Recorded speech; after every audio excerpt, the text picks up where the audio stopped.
निषेध करतो, तुमचा अधिकार करतो।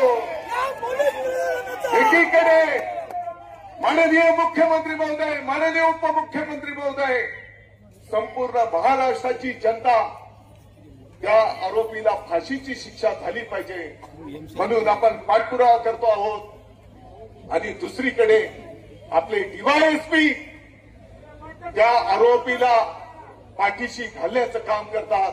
मला वाटतं की डोंगराळे आणि मालेगाव तालुक्याला बदनाम करण्याचं हे कुटील कारस्थान आहे।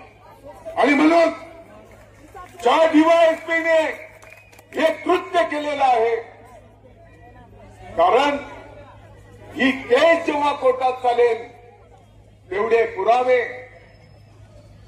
पोलिसांचा रिपोर्ट याच्यावर त्या आरोपीला फाशीची शिक्षा होणार आहे।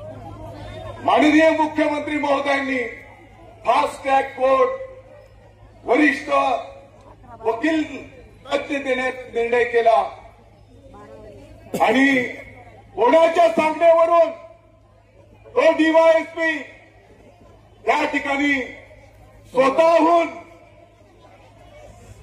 कोर्टाच्या समोर मॅजिस्ट्रेट कस्टडी मागतो। म्हणजे तो आरोपी मॅजिस्ट्रेट कस्टडीत जाईल आणि पुढच्या टप्प्यामध्ये त्याला जामीन मागण्याचा अधिकार प्राप्त होईल। आणि म्हणून या गोष्टीचा मी निषेध करतो। मालेगावचे आपले सर्व वकील महोदय कोर्टामध्ये उपस्थित झाले।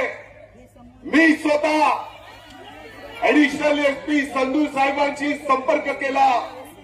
त्यांना मी सांगितलं की अशा प्रकारचं चुकीचं काम त्या डीवायएसपीच्या माध्यमातून होत आहे आणि यामुळे आणखी संतापामध्ये संपूर्ण महाराष्ट्रामध्ये लाट त्या ठिकाणी निर्माण होईल। आणि मग तो एनसीआरचा रिपोर्ट त्या ठिकाणी बदलला गेला आणि त्या ठिकाणी पोलीस कोठडी मागितली गेली। मी सर्व वकील महोदयांचा आभार व्यक्त करतो, माननीय न्यायदेवतेचा आभार व्यक्त करतो की त्यांनी 8 दिवस त्या नराधमाला पोलीस कोठडी दिलेली आहे।